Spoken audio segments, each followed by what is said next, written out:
প্রিয় দর্শক, আপনাদের সবাইকে আমন্ত্রণ জানাচ্ছি এনটিভির প্রতিদিনকার আয়োজন স্বাস্থ্য প্রতিদিন অনুষ্ঠানে। দর্শক, আজকের পর্বে আপনাদের সঙ্গে আছি আমি ডাক্তার সাখাওয়াত হোসেন। প্রিয় দর্শক, আজকের এই অনুষ্ঠানে আমরা আলোচনা করব হৃদরোগ, যেটিকে আমরা কমনলি বলে থাকি হার্ট অ্যাটাক, এ নিয়ে। এ বিষয়ে কথা বলবার জন্য আমাদের সঙ্গে স্টুডিওতে উপস্থিত আছেন একজন হৃদরোগ বিশেষজ্ঞ। চলুন দর্শক, অনুষ্ঠানের শুরুতেই আমরা পরিচিত হয়ে নেই আমাদের আজকের অতিথির সঙ্গে। ডাক্তার এম এ বাকি 1958 সালের সেপ্টেম্বরে রাজশাহী জেলায় জন্মগ্রহণ করেন।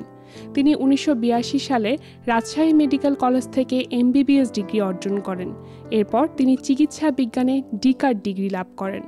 বর্তমানে তিনি জাতীয় হৃদরোগ ইনস্টিটিউটের কার্ডিওলজি বিভাগের অধ্যাপক হিসেবে কর্মরত আছেন। স্যার, আপনাকে স্বাগত আমাদের অনুষ্ঠানে। ধন্যবাদ আপনাকে। স্যার, হার্ট অ্যাটাক শব্দটা শুনলেই কেমন যেন আমরা একটা অ্যাটাকড হই, একটা আতঙ্কের মধ্যে পড়ে যাই যে সাংঘাতিক একটা বিষয়, এবং এটা ভাবার কারণও আছে। হার্ট অ্যাটাক হলে দ্রুততম সময়ের মধ্যে যদি চিকিৎসকের কাছে নেওয়া না যায় এবং যথাযথ চিকিৎসা আমরা না পাই, তাহলে আমাদের অনেকেই মৃত্যুবরণ করেন। সেজন্য একটা আতঙ্কের নাম হচ্ছে হার্ট অ্যাটাক। আপনি বলবেন কি একজন মানুষ এইরকম একটি গুরুতর রোগে আক্রান্ত হন কেন? ধন্যবাদ আপনাকে। আসলে হার্ট অ্যাটাক কথাটা হচ্ছে কি, যে হার্টের গায়ে যে রক্তনালীগুলি থাকে, যেখান থেকে হার্ট তার রক্ত সরবরাহ পায়, এই রক্তনালীগুলি ব্লক হয়, এবং এই রক্তনালীগুলি ব্লক হওয়ার পিছনে কিছু কিছু কারণকে ইতিমধ্যে চিহ্নিত করা হয়েছে। তার মধ্যে 5টা কারণকে বলা হয় যে এটা হলো রিস্ক ফ্যাক্টর হার্টের রক্তনালী ব্লকের জন্য। অন্যতম হলো ধূমপান, প্রেশার, ডায়াবেটিস, তারপরে হাই কোলেস্ট্রল এবং জেনেটিক কিছু কিছু ফ্যাক্টর আছে। তো আমরা যদি খুব কমনলি চিন্তা করি যে যারা ধূমপান করে তারা একটু হার্টের রিস্কের মধ্যে থাকে। ডায়াবেটিস থেকে কিন্তু করোনারি আর্টারি ডিজিজ বা হার্টের রক্তনালী ব্লক খুব বেশি পরিমাণে হয়। উচ্চ রক্তচাপ যদি আনকন্ট্রোল থাকে, সেখান থেকে হার্টের রক্তনালী ব্লক হতে পারে। এবং আমাদের যে ফিজিক্যাল এক্সারসাইজ কম থাকার জন্য, দৈহিক পরিশ্রম কম থাকার জন্য, ফ্যাটি ডায়েট খাওয়ার জন্য, খাদ্যাভ্যাসের আমাদের যে চর্বির উপরে যে চাপ আর কি, তৈলাক্ত জাতীয় জিনিসের খাওয়ার কারণে আমাদের যে হাই কোলেস্ট্রল যাদের বেড়ে যায়, সেখান থেকে কিন্তু রক্তনালী ব্লক হতে পারে। তো এই ধরনের এটা কিন্তু আমাদেরকে জানতে হবে যে আমি কতটুকু রিস্কের মধ্যে আছি। এই যে গণসচেতনতা, একটা সাধারণ পাবলিককেও জানতে হবে যে হার্ট অ্যাটাক কিন্তু কী কী কারণে হতে পারে। তাহলে 5টা জিনিসের ব্যাপারে আমাদের খুব ইম্পর্টেন্ট, 5টার মধ্যে 4টা খুব ইম্পর্টেন্ট আর কি। ধূমপান, প্রেশার, ডায়াবেটিস, কোলেস্ট্রল, যেহেতু এগুলিকে রিস্ক ফ্যাক্টর বলা হয়, যখনই একটা রিস্ক ফ্যাক্টরের আপনার শরীরে চলে আসে, যে আমার আজকে ডাক্তার সাহেব বলল যে প্রেশার আছে, অবশ্যই কিন্তু প্রেশারকে ফুললি কন্ট্রোল করার ব্যাপারে ডাক্তারদেরও যেমন আপনার কর্তব্য হচ্ছে রোগীকে বোঝানো, রোগীরও কর্তব্য হলো সেটা মেনে চলা। অনেক রোগী কিন্তু বলে আমাদের কাছে, আপনি খেয়াল করে দেখছেন যে হ্যাঁ, আমরা ওষুধ ধরতে চাই না ডাক্তার সাহেব, একবার ধরলে কিন্তু আর ছাড়া যাবে না, সারা জীবন। কিন্তু এটা যে একটা রং আইডিয়া, এটা আপনাকে বোঝাতে হবে।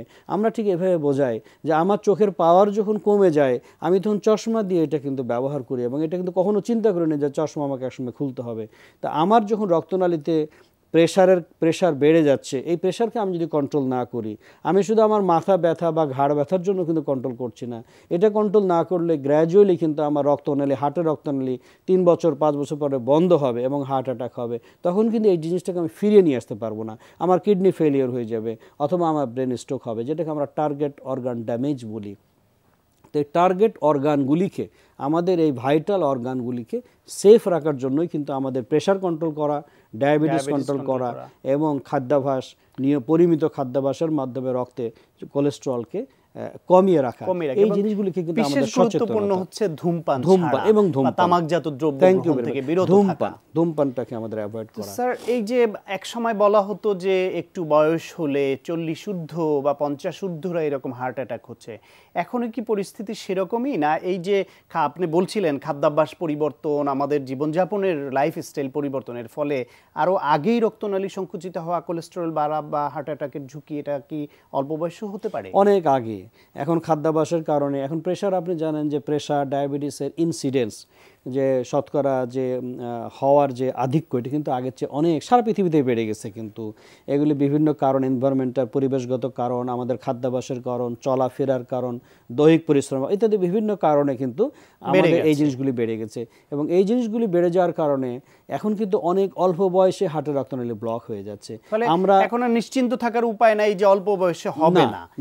তাহলে সেই ক্ষেত্রে স্যার আপনি বলছিলেন সতর্ক থাকতে, তো কোন বয়স থেকে বেশি সতর্ক থাকা ভালো, এবং হার্ট অ্যাটাকের আগেই কি আমরা কোনো লক্ষণ বুঝতে পারবো যে আমি বোধহয় কিছু সমস্যা ক্যারি করছি? হ্যাঁ, এই জিনিসটা খুব ইম্পর্টেন্ট। আমরা কোনো সময় তো কোনো রোগীকে পাই যারা কখনোই টের পায়নি বা সেভাবে পরীক্ষা করেনি, সে তারা হঠাৎ করে হার্ট অ্যাটাক হয়ে যায়। কিন্তু কেউ আছেন যারা কিন্তু অনেক দিন ধরে বুঝতে পারছেন যে আমার একটু হাঁটলে আমার এক ধরনের ব্যথা বা অশান্তি বা একটা ডিসকমফোর্ট আসে বুকের মধ্যে, বা একটু শ্বাসছোট এক ধরনের কিছু আসে।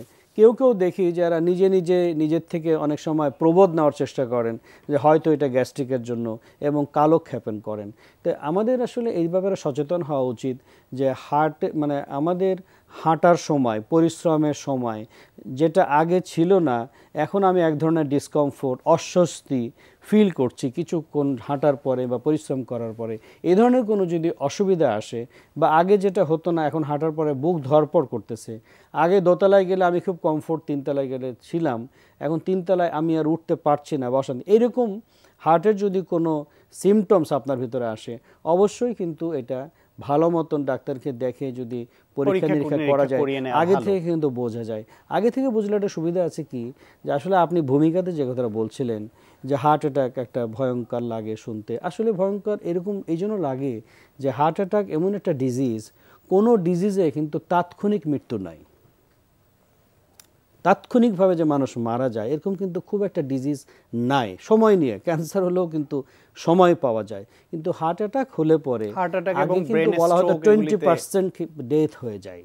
এখন এটা ধরেন চিকিৎসার জন্য এটা 7 to 10%, এখনও কিন্তু তাৎক্ষণিকভাবে চিকিৎসার আমাদের সময় লেখা ছিল যে বাসার থেকে হসপিটালে পৌঁছানোর আগেই এত % রোগী মারা যায়। এগুলো মেডিকেল বই এখনও কিন্তু লেখা থাকে যে before reaching two hospital 10 to 15% people dies.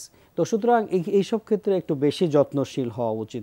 আমার হার্টের অসুখ হবে কি না এটুকু যদি সচেতনতা থাকে, স্বাস্থ্যগত সচেতনতা, আমরা 100% পারবো না, কিন্তু অনেকখানি কিন্তু আমরা মৃত্যু ঝুঁকি আমরা সচেতনভাবে। স্যার, এই যে আপনি বলছিলেন যে কারণে আমাদের মধ্যে আতঙ্কটা হার্ট অ্যাটাক নিয়ে, যে বাসায় বা অফিসে বা আমি যেখানে হার্ট অ্যাটাকে আক্রান্ত হলাম, হার্ট অ্যাটাক হলো আমার, ওইখান থেকে হসপিটালে নেওয়া পর্যন্ত যে সময়, এটা খুব গুরুত্বপূর্ণ।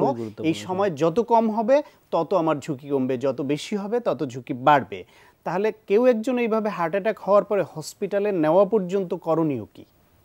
আসলে এটা প্রথম করণীয় হলো যে সেখানে যদি কোনো মেডিকেল পার্সন না থাকে, আমাদের দেশে সাধারণত থাকে না, কিন্তু বিদেশে হলে তো সঙ্গে সঙ্গে মেডিকেল যেটা প্রত্যেকটা হসপিটাল থেকে যে ইমার্জেন্সি মেডিকেল সার্ভিস কল করা যায়, রেসপন্স টিম চলে আসে। কিন্তু আমাদের দেশে যে অবশ্যই খুব দ্রুততম সময়ে আর কি আপনার নিকটস্থ হার্ট সেন্টার, যেটা যদি সম্ভব হয় হার্ট সেন্টার যেখানে হার্টের চিকিৎসা হয়, যেমন আমি যদি ঢাকার কথা বলি জাতীয় হৃদরোগ ইনস্টিটিউট, এবং প্রাইভেট সেক্টরে কিছু হসপিটাল আছে যেখানে হার্টের, সেখানে কারণটা হলো কি যে যখন হার্ট অ্যাটাক হয় তখন কোনো রক্তনালী ওই মুহূর্তের জন্য কিন্তু 100% ব্লক হয়ে যায়। তার এই ব্লক কিন্তু আগে থেকে হয়তো ছিল, উনি চলাফেরা করতেছিলেন, ওইভাবে টেস্ট করেননি বা নিজে বুঝতে পারেননি, কিন্তু ওইটা হঠাৎ করে, এটা কতগুলি মেকানিজম থাকে যে একটা 70% বা 60% ব্লক তার রক্তনালীতে ছিল, ওটা নিয়ে উনি অনেকখানি স্বাভাবিক জীবনযাপন করছিলেন। এটা কিন্তু হঠাৎ করে পুরোটাই 100% বন্ধ হয়ে যায়, এখানে রক্ত জমে যায় এবং খুব দ্রুত জমে যায়, এবং যখনই বন্ধ হয়ে যায় তখন ওই রক্তনালী দিয়ে হার্টের যে অংশটা পরিবাহিত হতো সেই অংশটা খুব দ্রুততম কিন্তু ড্যামেজ হতে শুরু করে, এবং যখন ড্যামেজ হতে শুরু করে তখন হার্ট কিন্তু অনেক সময় খুব উল্টাপাল্টা আচরণ করে। হার্টের যে রিদম, যে একটা ছন্দ, হার্ট তো ছন্দময় গতিতে কিন্তু আমাদের সঞ্চালন করে, এই ছন্দের পরিবর্তন ঘটে যায়, হঠাৎ করে কিন্তু খুব অ্যাবনর্মাল ছন্দে হার্ট চলে যায়, যেখান থেকে আর ব্যাক না করলে কিন্তু মৃত্যু নিশ্চিত হয়ে যায়। সেজন্য খুব দ্রুততম সময়, এবং এই দ্রুততম সময় হসপিটাল বা হার্ট সেন্টারে নেওয়ার উদ্দেশ্য হলো যে আমাদের কিছু কিছু চিকিৎসা অনেক আগে থেকেই আছে। আপনি জানেন যে থ্রোম্বোলাইটিক্স থেরাপি, আমরা হসপিটালে গেলে সঙ্গে সঙ্গে কিছু ইঞ্জেকশন দেওয়া হয়, যে ইঞ্জেকশনগুলি আপনার ওই যে রক্তনালী জমে গেছিলো ওই রক্তনালীগুলিকে ওই রক্তর দলাকে, ক্লটেড পার্টকে গলায় ফেলে, থ্রোম্বোলাইসিস। হ্যাঁ, তো এখন আসলে থ্রোম্বোলাইসিসটা খুব সারা পৃথিবীতে চলছিল। এখন থ্রোম্বোলাইসিসের পরেও এখন কিন্তু সরাসরি খুব দ্রুততার সঙ্গে অ্যানজিওগ্রাম করে রক্তনালীটা পরিষ্কার করার পদ্ধতি কিন্তু চলে আসছে, যেটাকে প্রাইমারি পিসিআই বলা হয়। সেটা কি বাংলাদেশে আছে? সেটা কিন্তু হ্যাঁ, সৌভাগ্য হলো যে এটা কিন্তু এখন বাংলাদেশেও সরকারি এবং বেসরকারি পর্যায়ে কিন্তু চলে আসছে। আসলে আমরা যে থ্রোম্বোলাইসিস করতাম আগে ইনজেকশন দিয়ে, যে রক্তনালীর রক্ত জমাট বাঁধাটাকে আমরা গলিয়ে ফেলার চেষ্টা করতাম, এটা সাকসেস রেট কিন্তু ছিল 70 to 80%, 30% কিন্তু ছিল না। সুতরাং কেউ খুব ভালো রেসপন্স করতো, কেউ রেসপন্স করতো না। এই জন্য বিদেশে কিন্তু ধীরে ধীরে এগুলি কিন্তু চলে যাচ্ছে। এখন বিদেশে যেটা আসছে সেটা হলো যে হার্টের ব্যথা হওয়ার সঙ্গে সঙ্গে হসপিটালে নিতে হওয়া, এবং কিছু কিছু পরীক্ষা আছে ইসিজি করলে বা ইকো করলে খুব দ্রুততার সময় বোঝা যায় যে এটা হার্ট অ্যাটাক হচ্ছে। যদি heart attack full length heart attack, যেটাকে আমরা STME বলি, সম্পূর্ণ মাসল ড্যামেজের হার্ট অ্যাটাক যদি হয়, তাহলে সঙ্গে সঙ্গে অ্যানজিওগ্রাম করে কিন্তু ওই ব্লকটাকে ছুটিয়ে দেওয়া যায়। সেখানে সাকসেস রেট কিন্তু যদি সফলভাবে করা যায় 100% সাকসেস রেট, সঙ্গে সঙ্গে সঞ্চালন শুরু হয় এবং রোগী কিন্তু নিরাপদ হয়ে যায়, এবং হার্টের মাংসপেশি যেটা ড্যামেজ হয়, এই ড্যামেজ প্রক্রিয়া কিন্তু টোটালি বন্ধ হয়ে যায়। এবং এটা বাংলাদেশেই হচ্ছে, এবং আপনারা পরীক্ষা নিরীক্ষা করে প্রয়োজন হলে পরবর্তীতে যদি সার্জারির প্রয়োজন হয় যেই সব ক্ষেত্রে, সেটা আপনার সার্জারি ট্রিটমেন্টের জন্য ব্যবস্থা নেন। আপনাকে অনেক ধন্যবাদ স্যার, আমরা অনেক গুরুত্বপূর্ণ ধন্যবাদ আপনাকে। প্রিয় দর্শক, আমরা শুনছিলাম হার্ট অ্যাটাক সম্পর্কে অত্যন্ত প্রয়োজনীয় একটি আলোচনা। আশা করি আপনাদের উপকারে এসেছে। আজকে যে আবার গ্রুপের একটা এক্সারসাইজ করছি, এটা হচ্ছে স্কোয়াট অ্যান্ড টুইস্ট। একই সাথে লেগসের মানে লোয়ার বডির কাজ হবে, পাশাপাশি কোমরের কাজটাও হচ্ছে যে টুইস্ট মোশনে। তখন দেখা যাচ্ছে যারা কোমর কমাতে চাচ্ছেন তারা এই ব্যায়ামটা করলে পরে তাদের কোমরের যে আয়তনটা ওটা কমে আসবে। আর পাশাপাশিতে যেটা হচ্ছে যে যখন আমরা প্রপস ইউজ করছি, প্রপসের কারণে একবার এক এক রকমভাবে প্রেশারটা পড়বে। তো আমরা এখানে কি কি প্রপস ইউজ করছি আমরা দেখি। আনিকা ইউজ করছে টোনিং বল, চৈতি ইউজ করছে রাবার, আর লিওন ইউজ করছে ফ্লেক্স ব্যান্ড, নিশমা ইউজ করছে ডাম্বেল, এবং তাসরিন ইউজ করছে মেডিসিন বল। তার মানে হলো কি, এই ব্যায়ামটা আপনি বিভিন্ন রকমভাবে করতে পারেন, এমনকি আসলে ফ্রি হ্যান্ডেও করা সম্ভব, ফ্রি হ্যান্ডেও করা যায়। কিন্তু আমরা আজকে প্রপসগুলো দিয়েই করাচ্ছি, যেহেতু বাচ্চারা দেখা যায় যে সাধারণত ওয়ার্কআউট করতে গেলে কোনো একটা প্রপস দিলে তারা খুব খুশি হয়ে যায় যে সেটা নিয়ে তারা করতে চায়। তা আজকে আমরা সেজন্য ভ্যারাইটিটা রাখলাম। আমরা প্রথমে দুবার দেখব, then will talk about it later. And okay, সবাই স্কোয়াটে যাবে 1-এ, অ্যান্ড উঠেই ডান হাত থেকে শুরু করবে, ডান হাত দিয়ে বাম দিক থেকে শুরু, বাম দিকে টুইস্ট করবে। ওকে, and 1 and back and 2, yes, and back. Okay, and জায়গায় চলে সবার আবার জায়গায়। ওকে, 1-এ যাবে আবার আসবে, 2-তে যাবে আবার আসবে। Can you do it faster? Okay, 1 2 and 3 and 4 and এক জায়গায়। ওকে, তাহলে কি দেখছি, যখন আমরা ওয়েটটা ইউজ করছি অ্যান্ড টুইস্ট করছি, তখন দেখা যাচ্ছে যে ওয়েটের কারণেই একটা হাতের এবং কোমর থেকে ভালো প্রেশার পড়ছে। ব্যান্ডটা কি হয়, ব্যান্ডটা লম্বা হয় বলে ব্যান্ড এক ধরনের কাজ করে, বলটা ভারী জন্য এক ধরনের কাজ করে। রাবার ব্যান্ড যখন ইউজ করছি তখন কিন্তু এটা পায়ের সাথে আটকে আছে বলে পায়ের থেকে মোশনটা যেতে হয়, তখন এটাও লেং দিয়ে একটা সারফেস থাকে। আবার ডাম্বেল, যখন ডাম্বেলের ওয়েট যে কোনো সময় চেঞ্জ করা যায়, অনেক ভারী বা হালকাভাবে করা যায়। আর মেডিসিন বল তো যেহেতু সে একসাথে দু হাতে ধরছে, তখন কিন্তু টুইস্ট মোশনটা আরও অনেক বেশি ডিফিকাল্ট হয়ে যায়। সো আমরা আরেকবার রিপিট করে দেখি, একবার আবার সেই ডান থেকে বাম দিকে। ওকে, অ্যান্ড ফার্স্টার 1 কাউন্টে যাবে এবং ব্যাক করবে। ওকে, and 1 and 2 and 3 and 4.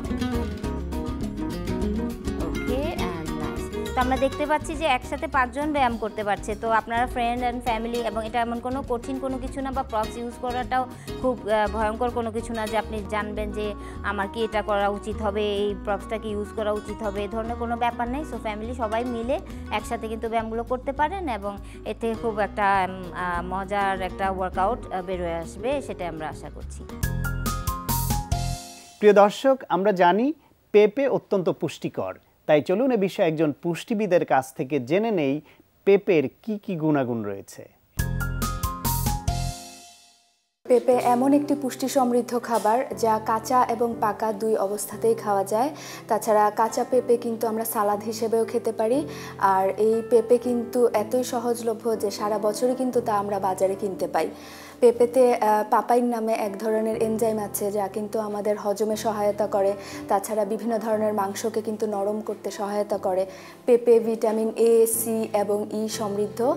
Beta carotene থাকায় কিন্তু পেঁপে আমাদের অ্যাজমা প্রতিরোধে সহায়তা করে। তাছাড়া কোলন ক্যান্সার বা প্রোস্টেট ক্যান্সারের বিরুদ্ধেও কিন্তু প্রতিরোধ গড়ে তোলে। পেঁপে প্রচুর পরিমাণে আঁশ এবং ফলিক অ্যাসিড সমৃদ্ধ, তাই যাদের কনস্টিপেশন আছে তারা কিন্তু অনায়াসেই প্রতিদিন একটি নির্দিষ্ট পরিমাণে পেঁপে নিতে পারেন।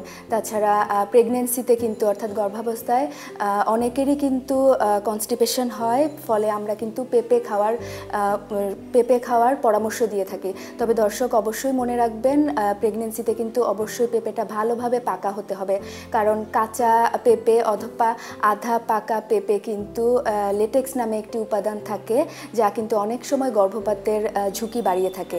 দর্শক মনে রাখবেন, অবশ্যই কাঁচা পেঁপে সালাদ হিসেবে খাবেন না এবং তরকারিতে কিন্তু তা খাওয়া যাবে। তবে ইনফার্টিলিটি বা আইভিএফ পেশেন্টদের ক্ষেত্রে আমরা কিন্তু বিশেষ সতর্কতার জন্য পুরো প্রেগনেন্সিতেই কিন্তু পেঁপে না খাওয়ার পরামর্শ দিয়ে থাকি। তাছাড়া শরীরের কোনো জায়গায় যদি পোড়া ক্ষত থাকে সেখানেও কিন্তু যদি আমরা ম্যাশড পাপায়া লাগিয়ে নিই তবে কিন্তু সেখানে ইনফেকশন হওয়ার সম্ভাবনা কিন্তু অনেকাংশেই কমে যায়। আর বাড়তি ক্যালোরির জন্য অর্থাৎ যারা ওজন বাড়াতে চান তারা কিন্তু দর্শক পেঁপের জুস নিতে পারেন এবং এই পেঁপের জুসের সাথে কিন্তু চাইলে আপনারা দুধ এবং সামান্য পরিমাণ মধুও মিশিয়ে নিতে পারেন। অনেক সময় শারীরিক অসুস্থতা থেকে ওঠার পরে অথবা দুর্বলতা কাটানোর জন্য কিন্তু অনেকে এই পেঁপের জুসটা খেতে পারেন আপনারা। আর ডায়াবেটিক পেশেন্টরাও কিন্তু অনায়াসে 1 কাপ পরিমাণ পেঁপে খেতে পারেন, কারণ এই পেঁপেতে কিন্তু অন্যান্য ফলের তুলনায় কিন্তু সুগারের পরিমাণটা একটু কম থাকে। অর্থাৎ 1 কাপ পেঁপে থেকে কিন্তু আমরা অলমোস্ট 8 থেকে 8.3 গ্রাম পর্যন্ত সুগার পেয়ে থাকি। আর কিডনি পেশেন্টদের জন্য আমরা বলবো দর্শক, অনেকেরই ধারণা আছে কিন্তু যে কিডনি পেশেন্টরা কিন্তু পেঁপে খেতে পারবেন না। এটা কিন্তু আসলে ভুল ধারণা।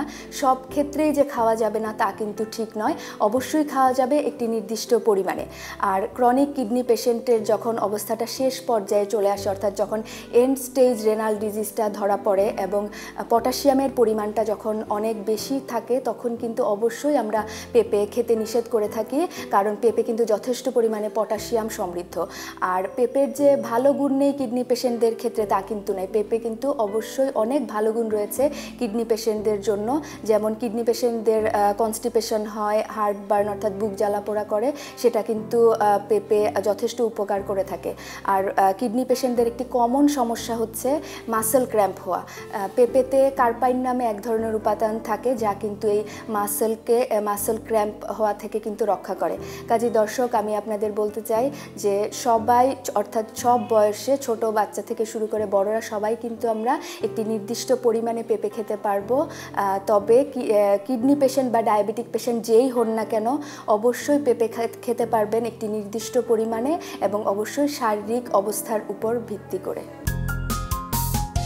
প্রিয় দর্শক, এখন আপনাদের জন্য রয়েছে স্বাস্থ্য প্রতিদিন আজকের হেলথ টিপস।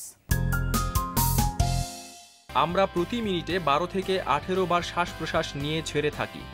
শ্বাসনালীতে ইনফেকশন হলে যথা নিউমোনিয়া, ব্রঙ্কোনিউমোনিয়া, শক্ত ব্রঙ্কাইটিস, শ্বাস চলাচল দ্রুত হবে। হাঁপানির আক্রমণ হলেও শ্বাস প্রশ্বাস দ্রুত হবে। এক্ষেত্রে অক্সিজেনের অভাব হলে একই সঙ্গে জিহ্বা ও ঠোঁট নীল হতে পারে। এগুলো গুরুতর লক্ষণ। তখন রোগীকে দ্রুত হাসপাতালে নিয়ে অক্সিজেন সহ অন্য চিকিৎসা দিতে হবে। প্রিয় দর্শক, এই অনুষ্ঠান সম্পর্কে যদি আপনাদের কোনো মতামত বা পরামর্শ থাকে তাহলে লিখে পাঠাতে পারেন এই ঠিকানায়। প্রযোজক স্বাস্থ্য প্রতিদিন, এনটিভি, বিএসসি ভবন, 7 তলা, 102 কাজী নজরুল ইসলাম এভিনিউ, কারণ বাজার, ঢাকা 1215। ফ্যাক্স 914338 থেকে 7 পর্যন্ত, অথবা ইমেল করুন স্বাস্থ্যপ্রতিদিন@ntvpd.com এই ঠিকানায়। প্রিয় দর্শক, স্বাস্থ্য প্রতিদিনের আগামী পর্বে আপনাদের জন্য যা রয়েছে: যখন স্কিন ড্রাই হয়ে যায় তখন ক্র্যাক হয়ে যায়, তো একটা এন্ট্রি কিন্তু হয়ে যাচ্ছে আমার জার্মের জন্য। এরপরে সুগার লেভেল যদি হাই থাকে, ইনফেকশন মানে আমাদের যে জার্মটা আমার শরীরে প্রবেশ করছে তার জন্য ভীষণ ফেভারেবল একটা এনভায়রনমেন্ট তৈরি হয়ে যায়। তখন যে কোনো ইনফেকশন হালকাভাবে থাকে না, সেটা বাড়তে থাকে। অধিকাংশ ক্ষেত্রেই দেখা যায় যে ডায়াবেটিক পেশেন্ট এবং ইনফেকশন কন্ট্রোল হতে চাচ্ছে না। এখানে ব্যাকটেরিয়াল, ভাইরাল বা ফাঙ্গাল যে কোনো ইনফেকশনই হতে পারে।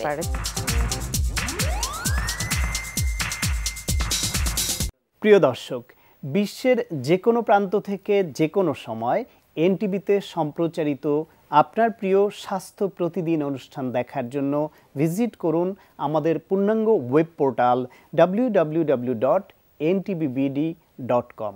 দর্শক, আজ এ পর্যন্তই। সবাই ভালো থাকুন, সুস্থ থাকুন এবং অবশ্যই নিরাপদে থাকুন। দেখা হবে আগামীকাল ঠিক একই সময়ে নতুন কোনো অতিথি নিয়ে।